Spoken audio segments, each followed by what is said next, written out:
Yes, so hello everyone, Hitesh here. Today we're gonna talk about the movie The Matrix. ये movie मेरी series matrix series की first movie है। Well इसके अभी तक total 3 parts आ चुके हैं। 1999 के अंदर आई थी इसका फर्स्ट द मैट्रिक्स, देन उसका सेकंड पार्ट आया था 2003 में द मैट्रिक्स रेवोल्यूशंस, और फिर आया 2003 में ही again the Matrix Reloaded. Well इसका fourth part the Matrix Resurrection आने ही वाला है 2021 की एंडिंग या फिर हो सकता है कि 2022 की शुरुआत में। तो क्यों ना उससे पहले इन सभी मूवीज का आपके लिए एक रिवीजन हो जाए। So now without wasting time चलिए आते हैं इस कहानी की मेन स्टोरी लाइन की तरफ, जिसकी शुरुआत में एक अबेंडेंट सी बिल्डिंग में हम कुछ पुलिस वालों को किसी का पीछा करते देखते हैं, जिसके बाद में वो पहुंचते हैं रूम नंबर 303 में। वहीं पर एक लड़की बैठकर लैपटॉप में अपना काम कर रही होती है। वहीं दूसरी तरफ नीचे रोड पर सीन शिफ्ट होता है, जहां पर कुछ एजेंट्स उसी की तलाश में यहाँ पर आए होते हैं। उन्हें देखकर पुलिस वाले उनसे कहते हैं कि आप लोगों को वैसे तो यहाँ पर आने की कोई जरूरत थी नहीं, हमारे पुलिस वाले जस्ट उसे पकड़कर यहाँ पर लाते ही होंगे। तो उनमें से एक एजेंट जिसका नाम होता है एजेंट स्मिथ, वो उससे कहता है कि तुम्हारे लोग इस वक्त तक मर चुके होंगे। और ऐसा होता भी है, क्योंकि जिस लड़की के पीछे वो सारे पुलिस वाले गए थे वहां पर वो लड़की तो उन्हें काफी जोरदार टक्कर दे रही होती है। इस लड़की का नाम होता है ट्रिनिटी, और इसकी फाइटिंग स्टाइल को देखकर हम ये समझ सकते हैं कि इसके पास में मार्शल आर्ट्स, अच्छी खासी फाइटिंग स्किल्स और कुंफू का नॉलेज है।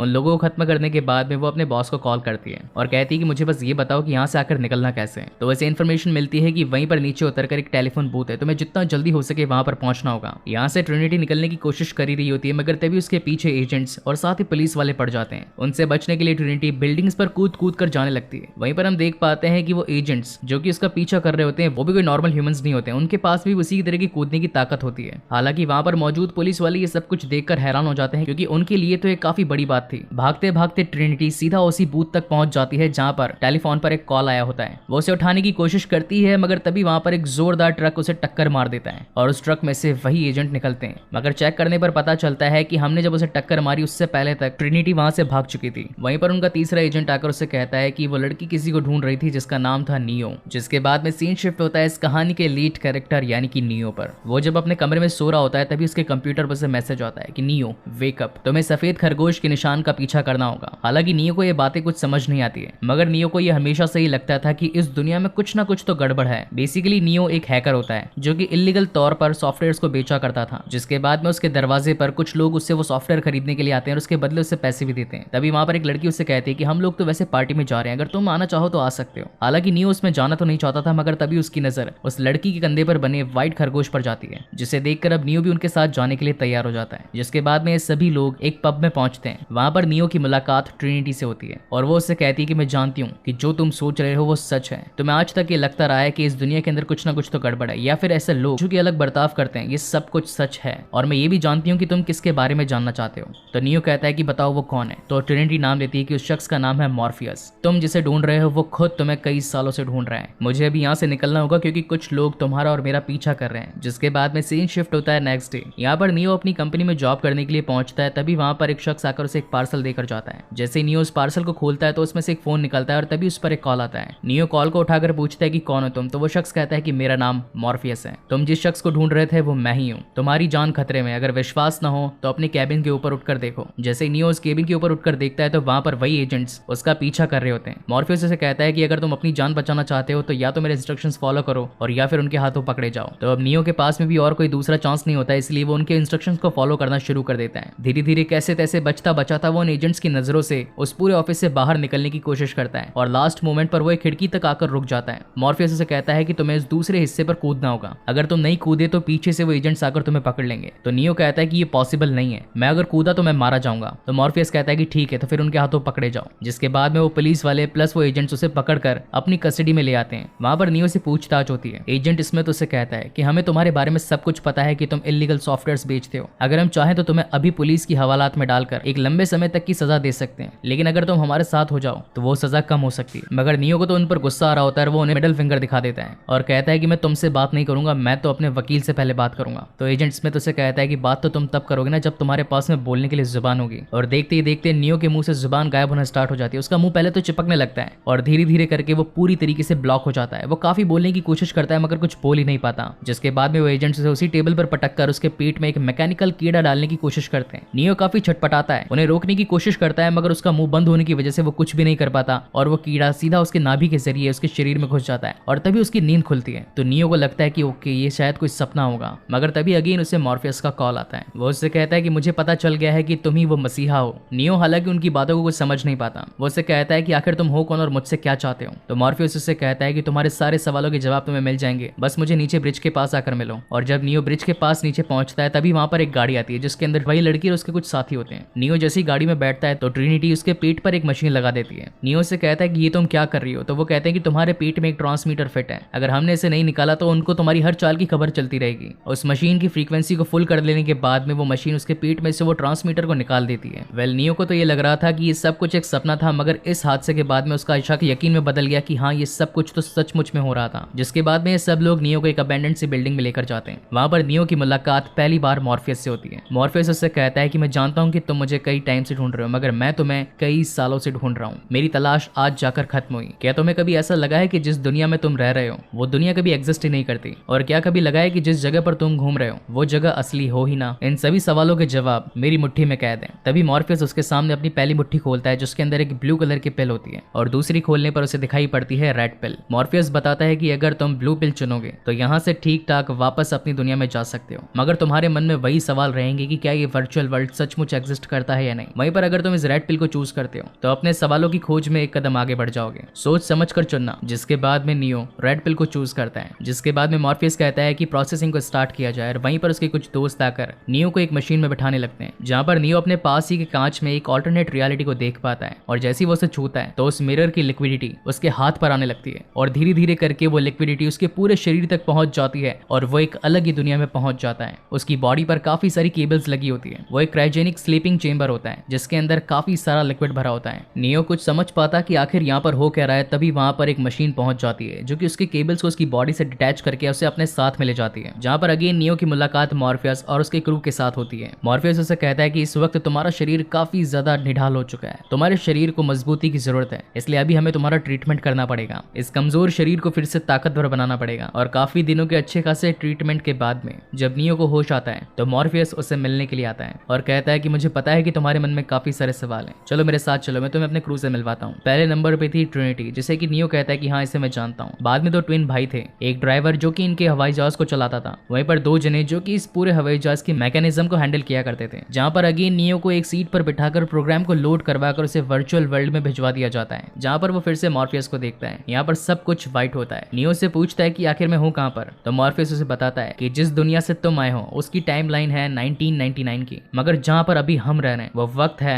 2190। This is the present time जहाँ पर अभी हम रह रहे हैं। इस वक्त तक पूरी दुनिया खत्म हो चुकी है। 21st सेंचुरी के अंदर हम ही ने एक आर्टिफिशियल इंटेलिजेंस को क्रिएट किया, मगर धीरे धीरे करके उस एआई ने हमारे ही ऊपर उल्टा वार किया। हमने उसे रोकने की काफी कोशिश भी करी, आसमानों पर काले बादल ला दिए ताकि उनकी ऊर्जा का स्रोत खत्म हो जाए, मगर आगे चलकर उन मशीन्स ने ही हमें उनकी ऊर्जा का स्रोत यानी कि हमें बायोलॉजिकल बैटरीज बना दिया। देखा जाए तो हम इंसानों का शरीर खाना पानी और हवा पर चलता है, मगर मशीनों का शरीर एनर्जी से चलता है। उन्होंने एनर्जी को पाने के लिए हमारे शरीर को एक क्रायोजेनिक स्लीपिंग चेंबर में डाल दिया और हमारे दिमाग की तरंगों से ही उस ऊर्जा को बनाने लगे जो कि उनके मैकेनिज्म को चलाने के लिए काफी था। मगर धीरे धीरे करके हमारे दिमाग के अंदर भी ज्यादा तरंगे न उठने की वजह से उनको पावर कम मिलने लगी, तो उन्होंने सोचा कि अगर इंसानों के दिमाग को एक्टिव रखना है तो क्यों ना उसके लिए एक वर्चुअल वर्ल्ड को क्रिएट कर दिया जाए, जहां पर अगर इंसानों का दिमाग बिजी रहेगा तो हमें भी ऊर्जा मिलती रहेगी और हम भी चलते रहेंगे। जहां पर हम ये भी देख पाते हैं कि इस वक्त तक मशीनों ने तो इंसानों की खेती कर दी होती है, इतने सारे ट्यूब्स जहां पर हर एक के अंदर एक इंसान सोया होता है, और जब कोई मरता है तो उससे पहले ये उनके स्पर्म के साथ में टेस्टिकल ट्यूब बेबी को क्रिएट कर देते हैं ताकि 70-80 सालों तक वो बेबी भी बड़ा होकर उन सभी मशीनों को एनर्जी दे पाए। मगर इस सारी बातें जानकर नियो काफी ज्यादा शॉक हो जाता है, क्योंकि उसके लिए तो ये बातें बिल्कुल अनजानी थी। दिमागी तौर पर काफी थक जाने की वजह से नियो वहीं पर गिर जाता है। जिसके बाद में अगेन नियो की जब आंख खुलती है तो मॉर्फियस वहीं पर बैठा मिलता है और वो उससे कहता है आज से कई साल पहले इस मैट्रिक्स वर्ल्ड में एक इंसान जाग गया था, उसी ने सब कुछ बनाया और साथ ही हमें भी जगाया। साथ ही उसने ये भी बताया था कि जब तक मैट्रिक्स है तब तक इंसान इन मशीनों की कैद में है, और अगर ये मैट्रिक्स दुनिया पूरी तरीके से खत्म हो गई तो हम इंसान फिर से आजाद हो जाएंगे। मगर कुछ ही टाइम के बाद में वो मर गया, लेकिन तभी एक भविष्यवाणी करी ओरेकल नाम की औरत ने और बताया कि वो मसीहा जरूर आएगा, और मेरी कैलकुलेशन के अकॉर्डिंग वो मसीहा और कोई नहीं बल्कि तुम ही हो,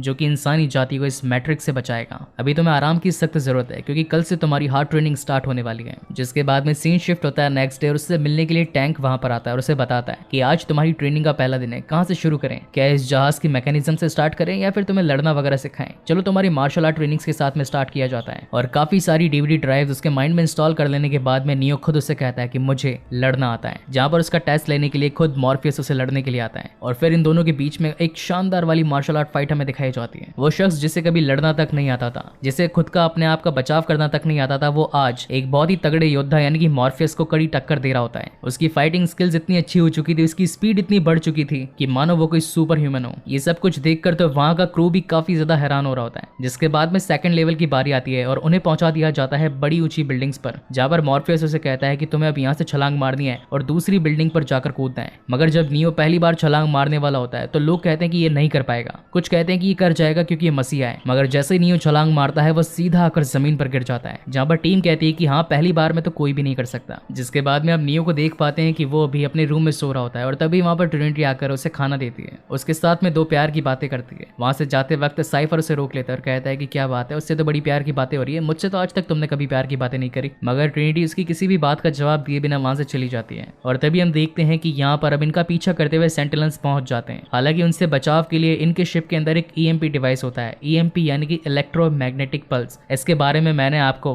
Godzilla the King of Monster, Fast and Furious, Bloodshot और अपनी कई सारी मूवीज में भी बताया है। ये डिवाइस अपने आसपास में जितनी भी इलेक्ट्रिकल चीजें होती है उसे बंद कर देती हैं और जैसा कि अब मशीनें इनके पास में आ रही होती हैं तो ये अपने शिप की लाइटें बंद कर देते हैं ताकि मशीन्स को इनकी लोकेशन का पता ना चल पाए। लेकिन साथ ही ये लोग तैयार भी होते हैं कि अगर कोई करीब भी आया तो ये ईएमपी डिवाइस को चालू कर देंगे। मगर अंधेरा होने की वजह से मशीन को वहां पर किसी प्रकार की हलचल नहीं मिलती और वो वहां से चले जाते हैं। मीनवाइल हम ये देख पाते हैं कि साइफर ने अब एजेंट स्मिथ के साथ में एक डील कर दी होती है। वो उसे बताता है कि जिस शख्स की तुम लोग तलाश कर रहे हो वो इस वक्त हमारे साथ में हमारे शिप पर है। अगर मैं तुम लोगों को वो ला कर दूं तो उसके बदले मुझे रियल वर्ल्ड के अंदर काफी सारा पैसा, नाम और शोहरत चाहिए। मैं जानता हूँ ये जो मीट का टुकड़ा मैं खा रहा हूँ ये वर्चुअल वर्ल्ड का एक हिस्सा है, इसे खाकर ही दुनिया मुझे ये एहसास दिलाएगी कि ये मीट का टुकड़ा काफी ज्यादा स्वादिष्ट है। मगर मैं जानता हूँ कि ये सब कुछ तो दिमाग के अंदर चल रहा है। एजेंट स्मिथ भी अब उसकी डील के साथ एग्री करता है। जहां पर सीन शिफ्ट होता है नेक्स्ट मॉर्निंग और अब ये पूरा क्रू मिलकर निकल पड़ता है ऑरेकल से मिलने के लिए, क्योंकि मॉर्फियस को ऑरेकल पर विश्वास था। ऑरेकल ने ही मॉर्फियस को ये बताया था कि मसीहा जरूर आएगा और अब जब मॉर्फियस के पास में नियो था तो वो बिना देरी के वहां तक पहुंचना चाहते थे। लेकिन तभी साइफर उन सब की नजरों से बचता हुआ खुद का फोन वहीं के कचरे के डब्बे में पटक देता है और ये इंडिकेशन एजेंट स्मिथ तक पहुंच जाता है। वहीं दूसरी तरफ अब मॉर्फियस नियो को लेकर एक फ्लैट में पहुंचता है जहां पर नियो की मुलाकात ऑरेकल से होती है। ऑरेकल उसे बताती है कि मॉर्फियस को तुम्हारे ऊपर काफी ज्यादा विश्वास है, मगर अफसोस की बात तो यह है कि तुम वो नहीं हो जो कि मसीहा बनेगा। ये बात सुनकर नियो काफी ज्यादा हैरान हो जाता है और कहता है कि आखिर ऐसी गड़बड़ कैसे हो सकती है। ऑरेकल उसे बताती है कि तुम्हारी तो डेथ होने वाली है मगर तुम्हारा फिर से पुनर्जन्म होगा। अभी के लिए तो मैं सिर्फ तुम्हें इतना ही बता सकती हूँ, जब मॉर्फियस या तुम में से कोई एक मर जाएगा उस वक्त तुम्हारे पास में एक चॉइस होगी, अपने आप या फिर मॉर्फियस को चुनने के बीच में। फिर तुम डिसाइड करना कि तुम्हें क्या करना होगा। ये सुनकर नियो हताश मन से बाहर आ जाता है। यहाँ पर अब सारा क्रू मिलकर वापस से टेलीफोन बूथ पर पहुंच चुका होता है, क्योंकि एक टेलीफोन के जरिए ही ये लोग वर्चुअल वर्ल्ड से रियल वर्ल्ड में आ सकते थे। मगर तभी यहाँ पर कुछ पुलिस वाले उनके ऊपर हमला कर देते हैं और जिस सीक्रेट डोर से हमेशा ट्रैवल किया करते थे वो भी इस वक्त तक साइफर ने टेक्निकली बंद कर दिया होता है। यहाँ पर टैंग उन्हें रास्ता बताने की भी कोशिश करता है, मगर तभी पीछे से एक्चुअल वर्ल्ड के अंदर साइफर आकर उसे भी जान से मार देता है। ये लोग उनसे बचने की काफी कोशिश करते हैं, मगर तभी एजेंट स्मिथ आकर मॉर्फियस को पकड़ लेता है और उसे अपने साथ ले जाता है। यहाँ दूसरी तरफ साइफर अपनी एक मैकेनिकल मशीन के साथ में इन सभी वर्चुअल वर्ल्ड में पहुंचे हुए क्रू को जान से एक एक करके मार रहा होता है। जिसके बाद में बारी आती है नियो की, वो उसे खत्म करने ही वाला होता है, लेकिन तभी वहां से पीछे से टैंक जाग जाता है और उसी के ऊपर हमला करके उसे गिरा देता है। वहीं दूसरी ओर सीन शिफ्ट होता है एजेंट स्मिथ पर, जिसकी कैद में अब होता है खुद मॉर्फियस। वो उससे पूछता है कि आखिर नियो कहाँ पर है, तो मुझे नियो को पता बता दो और मैं तुम्हें जान से बख्श दूंगा। यहाँ पर मैं आपको एक छोटी सी चीज एक्सप्लेन कर देता हूँ। अगर वर्चुअल वर्ल्ड में किसी के भी ऊपर खरोंच तक आएगी या फिर उसे मारा जाएगा या फिर उसका खून निकलेगा तो यही सारे सेम इफेक्ट्स रियल वर्ल्ड के अंदर खुद की बॉडी पर भी होंगे। साथ ही यहाँ पर एजेंट स्मिथ मॉर्फियस से जाइन सिटी के कोऑर्डिनेट्स मांगता है, क्योंकि जाइन सिटी रियल वर्ल्ड में वो सिटी होती है जहाँ पर एक्चुअल के लोग रह रहे होते हैं, वो भी सभी मशीनों से छिपकर। क्योंकि अगर रियल वर्ल्ड के लोग मशीनों के सामने आए तो वो उन्हें भी स्लीपिंग चैम्बर्स में डालकर उनसे एनर्जी खींचते रहेंगे। एजेंट स्मिथ बेसिकली एक प्रोग्राम होता है जो कि खुद ब खुद ज्यादा डेवलप हो चुका होता है। हालांकि इसे क्रिएट तो मशीनों ने किया होता है, मगर एजेंट स्मिथ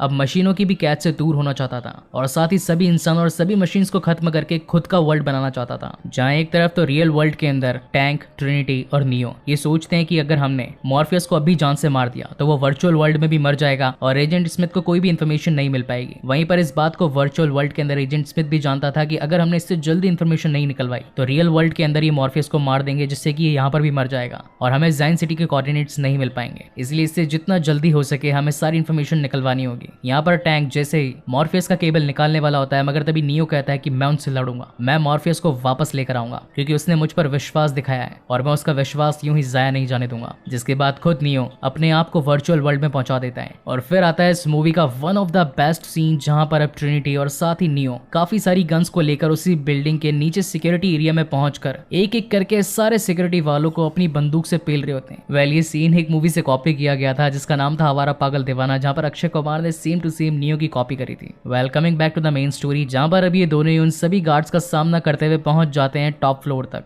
लेकिन वहां पर भी काफी सारे सोल्जर्स आकर उनका सामना करना शुरू कर देते हैं। हालांकि ट्रिनिटी उन सभी को संभाल रही होती है, मगर तभी एजेंट में से एक एजेंट जो कि वर्चुअल वर्ल्ड के अंदर किसी भी इंसान का रूप ले सकता है, वो अपने आप को ट्रांसपोर्ट करके नियो के ऊपर काफी सारी गोलियां चलाता है, जिन्हें नियो काफी फास्टनेस के साथ में डॉच कर जाता है, बिल्कुल मैट्रिक्स स्टाइल में। जिसके बाद में ये लोग एक बड़े से हेलीकॉप्टर की मदद से उस पूरे कांच को अपनी मशीन गन के साथ में उड़ा देते हैं और मॉर्फियस को अपनी हेलीकॉप्टर में साथ में लेकर वहां से निकल जाते हैं। इसी के साथ साथ वो ट्रिनिटी की जान भी बचाता है। ये देखकर मॉर्फियस को लग जाता है कि he is the chosen one, यानी कि यही है वो मसीहा जो कि सभी लोगों को इस मैट्रिक्स वर्ल्ड से छुटकारा दिलाएगा। और अब जैसा कि वर्चुअल वर्ल्ड में आए हुए सभी लोगों को अपने आप की जिंदगी, अपने आप की दुनिया में जाने के लिए रियल वर्ल्ड में वापस जागना पड़ता है, तो उसके लिए एक फोन बूथ का इस्तेमाल करते थे। इसलिए सभी वहीं के एक रेलवे स्टेशन बूथ पर पहुंचते हैं, मगर तभी वहां पर एक भिखारी बैठा होता है। और एजेंट्स की यही खास बात थी कि ये अपने आप के शरीर को किसी भी इंसान के शरीर के साथ में ट्रांसप्लांट कर सकते थे। जहां पर अब अगेन एजेंट स्मिथ का सामना नियो के साथ में होता है। एक वक्त था जब नियो को बिल्कुल भी लड़ना नहीं आता था, वो हर जगह शिकंद खाता था, लेकिन अब जबकि उसके पास में सारी मार्शल आर्ट्स की practice plus kung fu fighting style आ चुकी होती है, तो वो एजेंट स्मिथ को काफी जोरदार टक्कर देता है। जहां पर एक अच्छी खासी लंबी चलने वाली लड़ाई के बाद में नियो उसे वहीं रेलवे स्टेशन ट्रैक पर फेंक कर वहां से निकल जाता है। रास्ते में जाते वक्त वो टैंक से कॉल करके बात भी करता है, लेकिन एजेंट स्मिथ फिर से उसका पीछा करता है और अपने आप के शरीर को लोगों के शरीर में ट्रांसप्लांट करते करते उसके करीब तक पहुंच जाता है। जहां एक तरफ तो टैंक उसे कहता है कि पास की बिल्डिंग में 303 नाम का एक कमरा है, तुम जितना जल्दी हो सके वहीं पर पहुंचो। वहीं दूसरी तरफ हम देख पाते हैं कि रियल वर्ल्ड के अंदर अब मशीन्स ने इनका पीछा करना शुरू कर दिया होता है। अब यहाँ पर ये सभी लोग काफी ज्यादा हैरान हो जाते हैं, क्योंकि अगर मशीन से बचने के लिए उन लोगों ने EMP डिवाइस को एक्टिवेट किया तो वर्चुअल वर्ल्ड के अंदर नियो वहीं पर गिर जाएगा, और अगर नियो वहां पर गिर गया तो एजेंट स्मिथ उसकी बॉडी को अपने साथ में ले जाएगा और हमारा मसीहा जो हम सभी को छुड़वाएगा उसका अंत वहीं पर हो जाएगा। और अगर इन्होंने EMP डिवाइस को नहीं दबाया तो ये सब लोग रियल वर्ल्ड के अंदर हैंड टू हैंड ही मारे जाएंगे और साथ ही नियो का शरीर भी खत्म हो जाएगा। यानी कि काफी असमंजस की स्थिति यहाँ पर क्रिएट हो चुकी होती है। यहाँ पर कैसे तैसे करके नियो 303 में पहुंचता है, मगर तभी उसके सामने एजेंट स्मिथ खड़ा होता है और वो उसे वहीं पर शूट कर देता है। वहीं पर सीन शिफ्ट होता है रियल वर्ल्ड में, जहां पर ट्रिनिटी आकर नियो को कहती है कि ऑरेकल ने मुझसे एक बात और कही थी कि मैं जिससे प्यार करूंगी वही हम सभी का मसीहा बनेगा, मगर मुझे तो तुमसे प्यार था नियो, सब कुछ खत्म हो चुका है। लेकिन तभी हम देख पाते हैं कि वापस से नियो की बॉडी उठ खड़ी होती है, यानी कि उसका पुनर्जन्म होता है और वह सभी प्रोग्राम्स को अपनी आंखों से बाइनरी कोड्स के थ्रू देख पाता है, यानी कि अब उसे पूरा मैट्रिक्स वर्ल्ड अपनी आंखों से दिख रहा होता है। जिसके बाद में अगेन एजेंट स्मिथ और नियो की फाइट होने वाली होती है, जहां पर एक ही बार में नियो उसकी बॉडी में घुसकर उसे वहीं पर ब्लास्ट कर देता है। जहां पर अब रियल वर्ल्ड के अंदर भी ये लोग EMP को एक्टिवेट कर देते हैं और सारी मशीन्स वहीं पर थम जाती हैं, और इसी के साथ अब सभी लोग बच जाते हैं और एक बड़ा हादसा भी टल जाता है। वहीं इसके पोस्ट क्रेडिट सीन में हम ये देख पाते हैं कि अब नियो वर्चुअल वर्ल्ड का किंग बन चुका होता है और साथ ही अब तैयार होता है इस पूरे वर्चुअल वर्ल्ड से सभी लोगों को आजाद करवाकर रियल वर्ल्ड के अंदर एक नई जगह बनाने के लिए। और इसी शानदार सस्पेंस के साथ में इसका फर्स्ट पार्ट यहीं पर खत्म होता है। इसका सेकंड पार्ट में जल्दी अपने चैनल पर अपलोड करूंगा, सो तब तक के लिए कीप वॉचिंग, स्टे सेफ। मिलते हैं अगले वीडियो में।